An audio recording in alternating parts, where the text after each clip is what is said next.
అనంతపురం జిల్లా కేంద్రంలో రాప్తాడు నియోజకవర్గానికి చెందిన ఏపీ రైతు సంఘం జిల్లా ప్రధాన కార్యదర్శి చింతల మల్లికార్జున ఆధ్వర్యంలో సంయుక్త కిసాన్ మోర్చా పిలుపు మేరకు శుక్రవారం ఉదయం 11:30 గంటల సమయంలో అనంతపురం నగరంలోని క్లాక్ టవర్ వద్ద కేంద్ర బీజేపీ ప్రభుత్వానికి వ్యతిరేకంగా ఆంధ్రప్రదేశ్ రైతు కూలీ సంఘాలు, ఇతర CPI, CPM, CPML, new democracy తదితర పార్టీలతో కలిసి నిరసన కార్యక్రమాన్ని తెలపడం జరిగింది.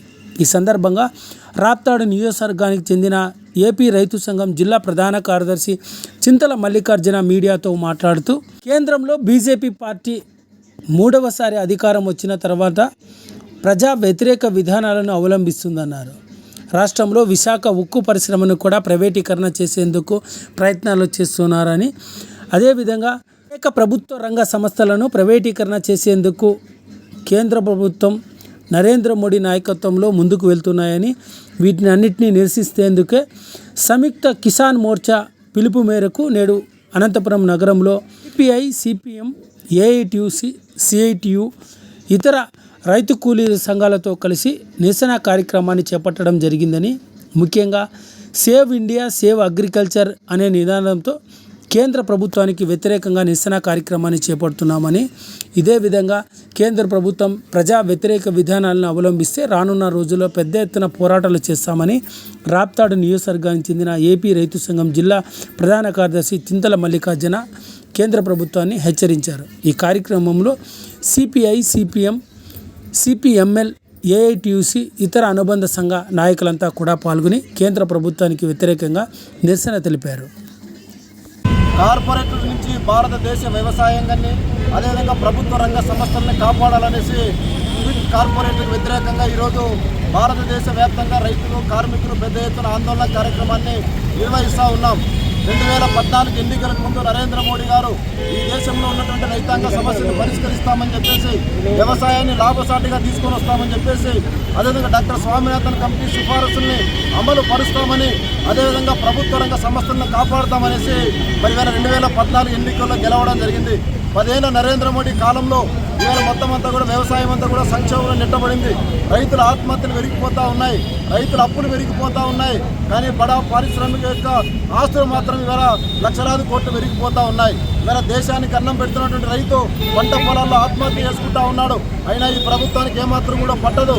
కేవలం అదానీ, అంబానీ కంపెనీలకు ఊడిగం చేసే పద్ధతుల్లో దేశంలో ఉన్నటువంటి సంపదతో పాటు వ్యవసాయాన్ని కూడా కార్పొరేట్ కంపెనీలకు అప్పచెప్పడానికి 3 నల్ల వ్యవసాయ చట్టాలని నరేంద్ర మోడీ గారు తీసుకురావడం జరిగింది. దానికి వ్యతిరేకంగా భారతదేశ రైతాంగం, అదేవిధంగా వ్యవసాయ కార్మికులందరూ కూడా పెద్ద ఎత్తున పోరాటం నిర్వహించడం జరిగింది. ఆ పోరాటాలకు దిగి వచ్చినటువంటి నరేంద్ర మోడీ ఇవాళ రైతులకు హామీలు ఇవ్వడం జరిగింది. కానీ ఇవాళ హామీలు వ్రాతపూర్వకంగా ఇచ్చినటువంటి హామీలు నేటికి కూడా అమలుపరచడం లేదు. డాక్టర్ స్వామినాథన్ కమిటీ మేరకు వేరే మొత్తం అంతా కూడా వ్యవసాయానికి గిట్టుబాటు ధర కల్పిస్తామని చెప్పడం జరిగింది. రైతుల మీద పెట్టినటువంటి కేసులను కూడా ఎత్తేస్తామని చెప్పడం జరిగింది. అదేవిధంగా ప్రభుత్వ రంగ సంస్థలను కాపాడుతామని చెప్పారు.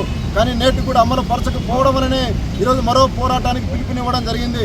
ఇప్పటికైనా నరేంద్ర మోడీ గారు ఆలోచన చేయాలా?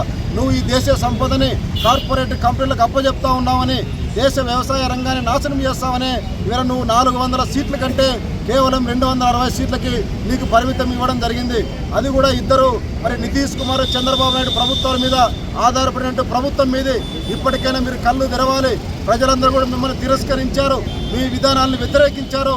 ఇప్పటికైనా సరే మీలో మార్పు వచ్చి ఈ దేశ వ్యవసాయ రంగాన్ని కాపాడడం కోసం డాక్టర్ స్వామినాథన్ కమిటీ సిఫారసు మేరకు ఇవాళ మన పంటలకు గిట్టుబాటు ధర కల్పించాలి. అదేవిధంగా దేశంలో రైతులు ఆత్మహత్యలు చేసుకుంటా ఉన్నాయి. బడా పారిశ్రామికవేత్తలకు లక్షలాది కోట్ల రూపాయల వేళ మాఫీ చేసే నీ ప్రభుత్వము రైతుల యొక్క రుణాలను మాఫీ చేయడానికి నీకు ఎందుకు చేతులు రాలేదనేసి ఈ సందర్భంగా అడుగుతా ఉన్నాం. ఏది ఏమైనా నువ్వు ఈ దేశ రైతాంగానికి, కార్మిక వర్గానికి న్యాయం చేయాలి. లేకపోతే భవిష్యత్తులో నీ యొక్క ప్రభుత్వం నువ్వు ఆలోచన చేయాలి.